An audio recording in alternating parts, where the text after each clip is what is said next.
Hello BookTube and hello AuthorTube. We're coming up on 2 weeks. We're 2 weeks away from NaNoWriMo, National Novel Writing Month, when hundreds of thousands of people all around the world come together to write 1,667 words a day, 50,000 words by the end of the month, the beginning of a novel. An incredible, unbelievable, impossible thing to ask people to do who have classes and family and loved ones and children and major holidays and school and vacations from school and traveling to do, and yet lots and lots of people do it, and lots of people swear by it, and I'm one of those people. So I am gearing up for NaNoWriMo, when I hope to do many videos in the course of the month on writing. But I'm doing some of these preliminary things because we should all be very much deep involved in the plotting of our projects by now, because we have very little time left. You do not, I know there are rival schools of thought when it comes to NaNoWriMo on this very subject, but trust me, you do not want to be plotting fine details while you're writing. It's hard enough to get that 1,667. It might not seem like much to some of you. Some of you are perhaps more wordy than others.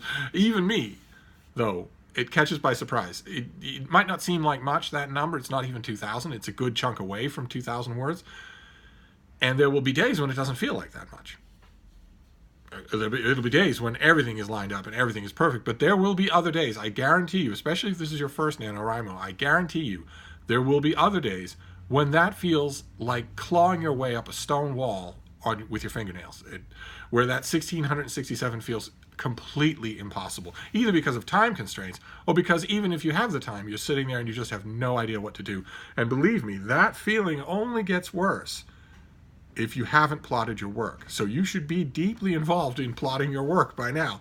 You should have a good, catchy working title, and you should be involved in plotting what is actually going to happen. And we're going to talk about plotting. Quite a few of you have emailed and said, why don't you talk about plotting? And I will talk about that. Plotting is my least favorite part of writing. I think that I share that in common with a lot of people who write. That it's my least favorite thing. It's the part that feels the most mechanical. It's also the part that can be wrong. It can be just objectively wrong. A plot can be poorly constructed. Whereas past a certain point of proficiency, your word choice can be boiled down to style or idiosyncrasy. But we will get to that. But you should definitely be doing that. And when we touch on the subject of a catchy working title for your work, that reminds me of a video that I made just the other day where I mentioned my own work in progress, which I originally thought was going to be a broad, sweeping biographical novel of Sir Philip Sidney from birth until death. And therefore I gave it a big, broadly sweeping name as a working title. And it only took me a few days to realize that working title is terrible. It was just terrible. And once I thought that triggered thinking about, well, okay, that was the working title that went along with the original conception of the book. If I change the title, I'm going to need to change it to something that retains viability with the original concept of the book. And then I thought, okay, well, what about the original concept of the book? Is it an actually good idea, or should I change that too? And realize that I should. I realized that I should change it. And even for me, that felt a little strange, because there is a public element involved here. I had already posted my working title. I'd already posted my description of my text. In fact, I think the plot description might still be up. I think I might have only changed the working title on the NaNoWriMo website, which I will link down below. And that got me thinking about a subject that I have talked with many classes about, and I wanted to talk to you about it when it comes to writing, and that is you and the world. Writing and the world. The world, everyone in the world, feels like they're part of the writing process now. That was the mail. I can't make a video without getting free books in the mail. Let's just plow on and hope that they just don't keep ringing the bell. So where was I? Oh, yes. Writing and the world, you and the world. We feel, especially now in the 21st century, this connected 21st century where you're never far away from the world unless you intentionally make that decision. You feel like the world is watching everything you do, right? some of you emailed me and said, well, gee, I don't know that I could change my working title. And am I allowed to change my concept of my work this late in the game? The game hasn't started yet. The game starts on the stroke of midnight on the 1st of November. And you're allowed to change things even then. Of course, pantsers, short for seat of the pants, that's a huge percentage of the people who do NaNoWriMo. They don't know what they're doing from one day to the next, and they plow along. Plenty of them actually succeed in getting to 50,000 words. So none of this is carved in stone except the sitting down and working. That part is carved in stone. You have to do that. But the rest of it, a few of you were struck by the fact that I just wholesale abandoned my original working title and my original concept of the book. And I wanted to stress that part of the reason why that feels like a bit of a jolt, if it does, is because the world is so much with us, as the poet said. It's because you're not writing alone, you're writing with the world. And that's understandable on a number of different levels, right? I mean, none of us writes before we read. So when we get around to writing, when we get around to contributing back to this process that has meant so much to us, we don't feel like we're alone. Especially if you're crafting fiction, and fiction has meant so much to you, then you can't help but think, have I read this before? Am I echoing someone's style, etc., etc. In other words, it feels like there are other people involved in the process, and the constant online activity, this interconnected world that we live in, which is an incredible boon. I'm not knocking it at all, although I do take breaks from it all the time. And I strongly urge you to as well. I take a break from it every single night, or I turn my technology off completely and do without it for 12 hours. I strongly urge you to do the same thing, especially, as I pointed out on this channel, especially if you realize that you can't. If you realize that you can't do it anymore, that you can't turn your technology off, then you are addicted.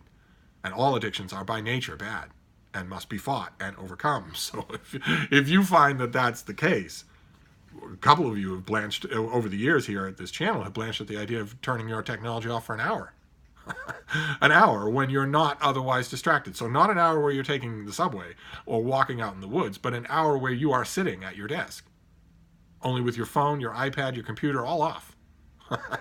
Several of you expressed an open curiosity as to whether or not that would even be possible for you to do. Certainly, I know young people who can't do that, and that is a compulsion. That is not healthy at all.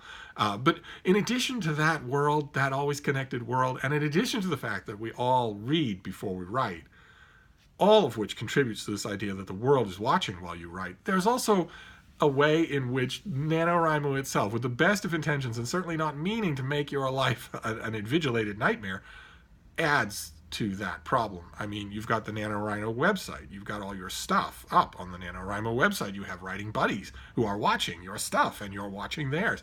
That adds to the idea that you're somehow wedded, as I mentioned in an earlier video, that you're somehow wedded to things. The world adds to that.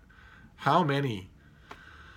to get all mushy and personal, how many weddings, how many marriages have I known over the decades that reached a point of being toxically unhealthy and stayed together specifically because they thought the world was watching? It's not good. You should write in full awareness of all the literary stuff that you have read, but you should do the act of writing as though no one is watching, even though you're participating in a group writing activity. It's a little bit difficult. But I wanted to stress that all of this is malleable. All these pieces can be moved around or discarded completely. We still have time. What is it today? Today is the 17th. So we have 2 weeks to play around with all the plotting and all the twisting and turning that you want, to discard anything that you want. And even when the time starts, you can still do a small amount of that. I don't believe once November begins, I don't believe that you're really in a good position to be changing projects. You have to stick with your project then and just make the best of it, because otherwise you're going to get behind, and you don't want to get behind. You don't want to miss a day. I have done it in the past, not that, but the next worst thing. I have had a couple of times, 2 different times I've been doing NaNoWriMo forever and ever, and a couple of different times I have had a project all done already, name, working title, plot, everything broken down, all the research done, and at the very last minute, like the day before, 2 days before, in one case the night before, I decided to scrap it all and start something else, start something completely different. And it worked out. I've never failed to reach 50,000 words with NaNoWriMo. So it did work, but I don't advise it. I think that you should be settled on a project now and heavily involved in the plotting. The main point that I wanted to make with this video about you and the world is that you shouldn't pay attention to the world. There's no way to avoid the feeling that it is helping you, that it is with you. But you shouldn't pay attention to it. This is your project. You have a right to discard anything. Your writing buddies, me included, are not going to care. We are the whole NaNoWriMo ethos is that we are totally supportive of each other. The goal is to get us all to that 50,000 word scratch line. So the point of this video is to encourage you, don't stick with stuff that feels dry, that feels dutiful, that isn't working. If you're looking over your material on your iPad or whatever, and you're looking over your work file. I'm hoping that you have a work file. I'm hoping that you're not just pulling this out of your tuchus. If you're looking over your work file and you're thinking bing, bing, bing, and you're looking at this block that is just no, that just, it's inert, it doesn't work at all, and then bing, bing, bing, then get rid of that. Just get rid of it. The world is not watching. When most of the world isn't watching even once NaNoWriMo starts. Your writing buddies will be curious to know how you're doing, but this is for you. Okay, this writing is for you, not the world. So definitely make a profile on the NaNoWriMo website and definitely upkeep it, and send out your requests for buddy writers and accept requests. Make yourself known on the discussion boards on NaNoWriMo and elsewhere. But remember, this is your project. The world has no say in it. So there you go. That is your AuthorTube video for today. I'm hoping that we'll have another one this weekend. So I'm going to wrap this up for now, but I'll be back. Thank you, BookTube and AuthorTube.